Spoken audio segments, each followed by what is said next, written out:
My name is Peter Friedrich. I'm a journalist and an author. And for the past 5 years, at least, I have been covering in America the issue of Hindu nationalism, i.e. Hindutva, and its intersection in particular with American politics.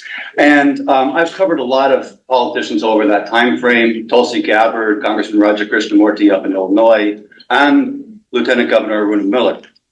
And the one thing I want to say, I want to kind of skip some of the introduction and just say about Aruna Miller, that in my coverage of her over the past year and a half, I've been up and down the 95 corridor. I have spent at least 2 months here on the ground in Maryland. I have about 30 plus sources. I have published perhaps 24 stories on the topic and so much more. With all of that, this issue with Aruna Miller in Maryland being linked to Hindutva is by far the nuttiest, the most insane that I have seen in any of my coverage of any American politician linked to Hindutva in this entire country, where it is, as I would say, a situation where Aruna Miller and her allies are responsible for importing BJP style, BJP being the Hindu nationalist government in India, BJP style politics to America in a way where they are using every underhanded means at their that they can to silence and even destroy opposition voices and every voice of dissent. And so I'll go into that more, but this situation here in Maryland is beyond insane. Yeah, so quickly, I'm going to overlap a little bit with my colleague Ajit. Hindutva is a religious nationalist political ideology, which is comparable basically to Christian nationalism or other religion, other forms of nationalism which intertwine with religion. It is, as Ajit mentioned, originating in the 1920s as a specifically articulated ideology, which then led to the production of an organization, a paramilitary organization called the RSS, also in the 1920s. Fast forward to the 21st century, the RSS paramilitary, which is undergirded by this ideology of Hindutva, through its political wing, the BJP, has ruled over India for the past 10 years. And fundamentally, what Hindutva wants is to turn India into a country of Hindus and only for Hindus, where anybody else, especially Christians and Muslims, but also Sikhs and Buddhists and others, is treated as an other, as foreign to the land, as somebody who's not trustworthy as a citizen of the country, who is viewed even as a traitor of the country simply because they follow a different religion. Hindutva, especially through its organized elements like the RSS, has implemented that vision violently on many, many occasions, including in 2002 in the state of Gujarat, under the auspices of Mr. Modi, who is now the Prime Minister of India. One last point is, especially for us here in America, the RSS, we can't get into all of it tonight, but the RSS is the head of a whole family of organizations underneath it, subsidiary to it, which pursue various purposes like the BJP pursues politics. Here in America, we have a direct international wing of the RSS, which is known as the HSS, and which is here in Maryland, all over the country, and which is one of the organizations whose members and leaders are fundamentally behind propping up many of these Hindutva league candidates around the country, including people like Lieutenant Governor Aruna Miller. Yeah, so I'm going to pose the next one to Peter first.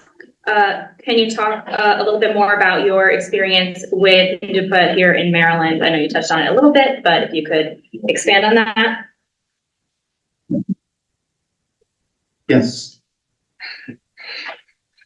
Oh, you want details? Yeah, I do. Okay, I can do a little bit of that. Sure.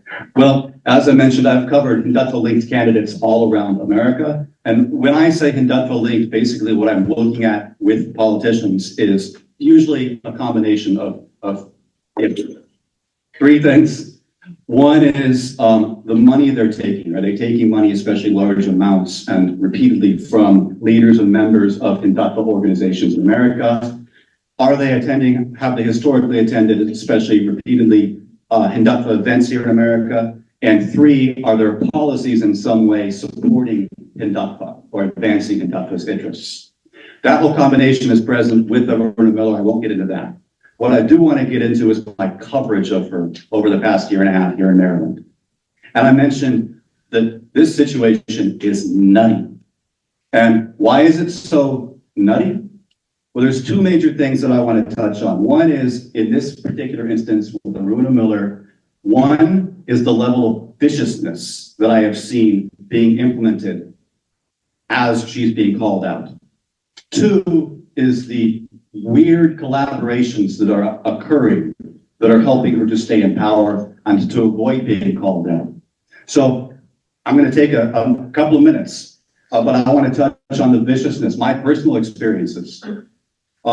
In this whole coverage, I have repeatedly been covering the Montgomery County Democratic Central Committee, which happens to be a center of major support for Lieutenant Governor Miller. Last year, two particular events.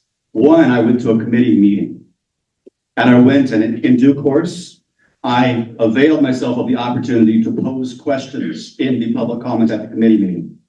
As I did that, the committee chair immediately shut down the meeting, rushed out of the room. Fellow committee members started shouting at me when I tried approaching her one-on-one to ask follow-up questions outside of the committee. And when I finally got a chance to question her on camera, she called the questions not appropriate and ran away from them. And subsequently, sources, little birds told me, that not only was the committee considering, because I had the audacity as a journalist to ask her questions, that the committee was considering passing a resolution denouncing me individually, but also that the chair of the committee and Aruna Miller had reportedly met and were looking for ways to pursue legal action against me for daring to ask questions of the committee chair. The other was last year at the fundraising gala for this committee. I signed up to attend it. I didn't sign up as a journalist because there was no sign up for journalists. I signed up, I went. When I showed up to register, they gave me a press badge, which I had not asked for. And then they made me sign a statement affirming that I would not ask any too many questions of attendees and guests at the event. I went in and I sat down. As I sat down, a member of the committee came up to me and told me I was compelled to remain in my chair. I was not allowed, because I was press, because I was a reporter, that I was therefore not allowed to get up out of my chair and wander around the room and approach people, ask questions. I didn't sit in my chair. He came up to me again, and I felt deeply intimidated, threatened, and he basically ordered me to take my seat as a security measure, told me I was not allowed to move around again, and then told me that whatever happens afterwards, if I don't follow his instructions, is on me. Really felt at the end of it that I was being dealt with by a mafioso who just happened to be on that committee. So the collaboration, the collaboration I want to get into, basically in summary, those are my personal experiences, but as I've developed dozens of sources around the state, talked with people. I've talked with people who've been stalked and followed, who've been driven out of the state or even out of the country because they were raising concerns about Miller's Hindutva ties, people who have lost business, had their political careers destroyed, etc., etc., etc., been threatened, been intimidated. Now the collaboration, and I would love to hear, Susan, your perspective on that. The collaboration has been the strangest thing that I have witnessed. Because here, in Maryland, especially in Montgomery County, for some reason, two of the biggest political figures who have been carrying water for Aruna Miller and covering up her Hindutva ties and going after people who dare to expose those ties are this committee, this Montgomery County Democratic Committee Chair, Salman Kadir Ahmed, and Zainab Chaudhry, who is the head of CARE Maryland. And the oddest part of this is they are both Muslim. And when we're talking about Hindutva, we're talking about an ideological movement in India, which is currently on the verge of perpetrating a genocide against Muslims, against perhaps 200 million people in India. And here in Maryland, for some reason, including with this organization CARE, which is supposed to be dedicated, CARE Maryland, the state chapter, which is supposed to be dedicated to advancing the civil rights and liberties of Muslims. And then, of course, with the Montgomery Democratic Party, we have Pakistanis as the top collaborators, carrying water for Aruna Miller and going after people who dare to expose Miller's ties to Hindutva. Yeah, I want the takeaway to be thinking about how Hindutva's infiltration of Maryland politics has potential to impact both the religious minorities in India as well as the environment here, the climate here in Maryland. You know, you mentioned, Ajit, about the bulldozer. In front of that bulldozer was marching a contingent of OFBJP, and behind was the HSS. And that is the sort of thing that they're importing here to America in New Jersey, is intimidation on American streets of religious minorities. Here we're seeing an importation of BJP-style politics to Maryland, where there's intimidation, threats, harassment, etc. And so we're seeing, you mentioned the churches and the fundraising for destruction of churches from Texas to India. We're seeing a two-way street that both what's happening here in America with Hindutva and the Hindu nationalist movement is impacting us, or is impacting religious minorities over there, and then is impacting our politics here as well, and twisting and corrupting our politics. Yeah, so this one is for Peter. If you could outline the similarities between Hindutva and Christian nationalism in the U.S. Yeah, fundamentally, just the similarities are fundamentally in terms of the way they view the world. A supremacist approach. Religion should undergird and guide everything in the government, and othering of people who don't follow that majority religion.